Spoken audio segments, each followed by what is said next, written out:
Saya ingin katakan, pertanyaan Bapak sudah Bapak jawab sendiri dengan pernyataan yang ingin saya katakan. Ini kan undang-undang gelondongan. Gila ini, ini PKI banget loh. Ini komunis banget. Bayangin orang bisa dipecat semaunya, nggak dapat pesangon. Wah, ini kalau kita baca, saya baca kajian akademiknya apa bagus sekali. Waduh, saya bilang, saya nggak paham ya, di negeri ini ada pemerintah bikin peraturan yang isinya untuk menyengsarakan rakyatnya total. Saya nggak ngerti lagi, Pak. Jadi kalau kita baca Quran, udah benar-benar tadi imam kita udah bacain Quran, ayatnya bagus. Atau dalam ayat lain Allah katakan, laqad ja'akum azizun alaihim anitun harisun alaikum bil mu'minina raufur rahim. Jadi kalau dalam bahasa sederhananya, pemimpin itu kan mesti sayang sama rakyatnya. Nah sekarang rakyat mau pergi haji nggak bisa, Pak. 38,5 triliunnya udah entek, udah kanyut, jadi rel kereta api yang nggak jadi dipakai. Aduh, mau kamu taruh di mana? Saya bilang seperti orang, Bapak punya restoran Bapak besar, saya bawa rombongan 500 orang, Pak. Bapak teman saya, Pak, ini saya bawa teman-teman 500 orang, boleh ya Pak makan di restoran Bapak, ngutang dulu ya. Kira-kira gitu ya. Mudah-mudahan Jawa ngerti. Tahun ini kita agak berat nih untuk berangkat, karena pemerintah Arab Saudi nggak mau tahu, boleh masuk, mana bayaran, uangnya udah kagak ada, udah dipakai. Itu harusnya yang makai itu ditangkap, tangkap dan hukum mati mestinya yang nggak pakai uang itu. Siapa yang bilang boleh itu? Yang nyuruh pakai uang itu tuh harusnya ditangkap. Itu orang puluhan tahun nabung mau pergi haji, tukang beca, tukang kupon, nabung berpuluh tahun, giliran mau berangkat kagak jadi karena mau duitnya kagak ada, nggak bayar. Ntar Saudi nggak mau bawa, ya Etihad nggak mau bawa. Nah kesimpulannya buat Mahdi, Omnibus Law adalah sekali gebuk semuanya kena. Wah udah gitulah Pak ya. Saya baca penjelasan, ada satu analisa ininya, terus per undang-undangnya dibahas. Kok aneh, ada undang-undang dibuat bukan buat mensejahterakan rakyat, bukan buat menyenangkan rakyat, bukan buat memudahkan rakyat. Saya nggak tahu, ini persis pernyataan Soekarno. Satu waktu nanti kalian akan berhadapan dengan pemimpin negara, pemimpin negeri ini yang kejamnya lebih kejam dari penjajah. Bukan kata gua loh, itu kata pemimpin yang lu puja-puja, lu yang lu bawa-bawa tuh fotonya. Kalau kampanye kan lu yang bawa-bawa terus tuh fotonya si beliau pernah bilang satu waktu nanti akan ada rezim yang mengurus negeri ini kejamnya lebih kejam dari penjajah. Bukan kata saya, coba aja lihat tuh di buku di bawah bendera revolusi, baca aja semua tuh gitu-gitu ya Pak Adi. Mungkin saya bilang, saya bukan menjawab, saya cuma mau kasih tahu Bapak sebenarnya udah berasa ini kesono nih. Saya cuma negesin aja Pak, yes, bahwa memang Omnibus Law itu adalah blabak-blubuk undang-undang gelondongan gitu ya. Bayangin halamannya pindah-pindah, pasal ini menurut pasal 5A dinyatakan begini, ternyata di undang-undang nggak ada pasal 5A, adanya pasal 5 saja. Aduh, nggak tahu deh. Ya itu kalau mau jadi maling masih amatiran begitu tuh. Ya, maling konstitusi. Ya. TAP MPRS nomor 25 tahun 66 apakah sudah dicabut? Ya belum, tapi oleh mereka dianggap nggak ada. Itulah watak PKI. Sama dengan watak orang Kristen. Gerakan-gerakan pemurtatan seperti di Bekasi ini, ada satu perumahan yang gerejanya sampai 7 karena di backup oleh seorang jenderal polisi dari aktif perempuan, saya nggak nyebut nama. Bayangkan di komplek itu warga Kristen cuma 7 orang tapi gerejanya 14. Jadi kalau di sini kita kaum muslimin hanya gara-gara, saya sih kalau sholat jarang-jarangin saya, lu belajar agama di mana lu? Oh, masa sap mesti diganti? Luruskan dan rapikan sap. Dalilnya baru ya. Orang luruskan dan rapatkan sap sih ya, tapi itu mungkin yang bisa nerangin Bang Ihsan lah ya. Bang Ihsan Tanjung, kalau saya nggak bisa nerangin, ntar ribut lagi sama pengurus DKM, apalagi sama pimpinan pusat Muhammadiyah. Waduh, ya, udahlah. TAP MPRS ini masih ada, tetapi dianggap tidak ada. Nah, kalau sudah begitu nanti kita secara sistematis mereka akan cabut.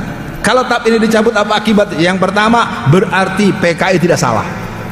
Nah, sekarang ini sudah terjadi yang namanya pemberian uang santunan melalui SKKPH.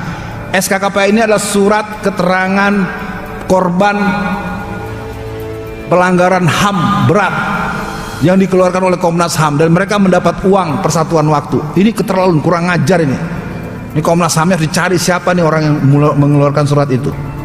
Bayangkan Pak, perampok rumah Bapak, maaf ya Pak, ini bohong-bohongan, merampok rumah Bapak, memperkosa anak Bapak, membakar rumah Bapak, lalu dipanggil ke kantor polisi, dikasih hadiah. Itulah kira-kira kalau menurut saya ini. Sekarang ini orang-orang PKI ini banyak yang senyum-senyum. Kenapa? Karena kita aja seperti yang tadi Bapak yang ketiga tadi Pak, al-wahan hubbud dunya wa karyatul maut. Karena kita memang benar tapi kita diam. Dulu zaman saya kecil saya suka diceritain sama nenek saya, Alfian, orang itu harus berani karena benar. Sekarang orang benar banyak yang pengecut. Benar sih, tapi jangan gitulah. Kita kan yang penting benar, baik-baik saja. Mana ada cerita orang jahat mau baik-baik saja, lawan. Maka dihancurkan dulu yang nahi mungkarnya FPI. FPI-nya bubar, maka diumumkanlah bolehnya investasi minuman keras. Lalu kemudian dianulir, tapi lampirannya doang. Iya, tapi bohong, gitu ya. Nah, tapi bagaimana itu ya? Saya nggak ngerti negeri ini diurus dengan semaunya gitu. Apabila TAP MPRF dicabut, maka yang kedua adalah orang-orang PKI bisa minta hak kompensasi.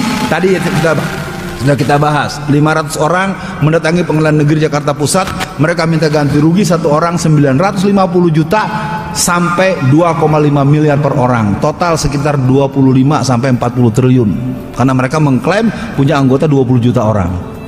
Udah jahat, udah rampok, membunuh. Jadi kalau nanti kita mencoba membaca buku ini, kita tidak bisa lagi. Ini penulisnya baru 2 bulan lalu meninggal, Anap Afifi.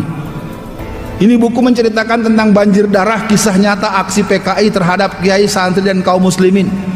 Bagaimana mereka tahun 1948 menyerbu pesantren Sabilil Muttaqin. Mereka serbu, kiainya dibelah kepalanya, santri sebanyak 108 itu dibunuh dengan sadis, dimasukkan ke dalam lubang yang cuma 12 meter. Kalau orang Jakarta mengenalnya kayak rujak bebek.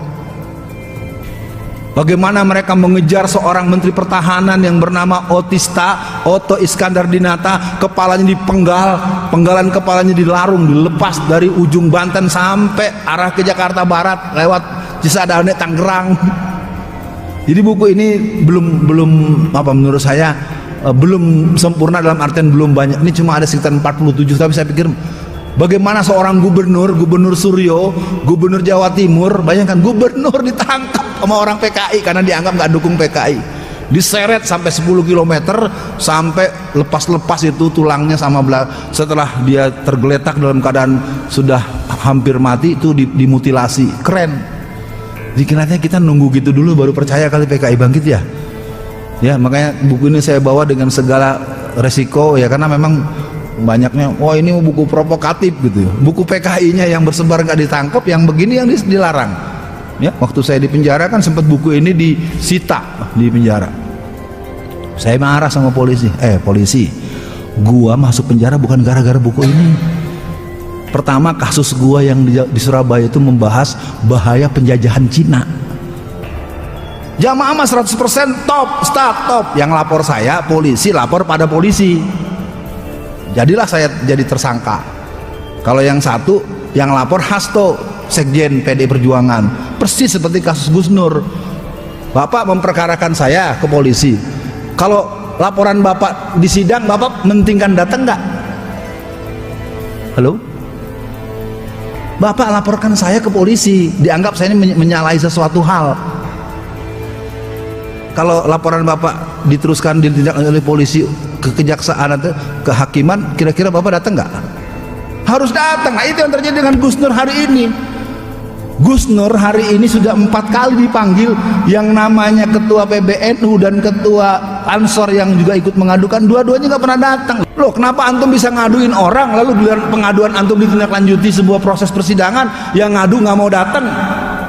Berarti kan ragu. Sama Hasto juga saya tahu ragu kok ketika saya tanya, saya cecer. Pertanyaan saya begini, Saudara Hasto, 1 Juni menjadi libur nasional sebagai Hari Pancasila. Saya mau tanya, itu 1 Juni libur Pancasila itu, Hari Pancasila itu Pancasilanya Indonesia atau Pancasilanya PDI Perjuangan? Bisa ngomong Pak, pucet.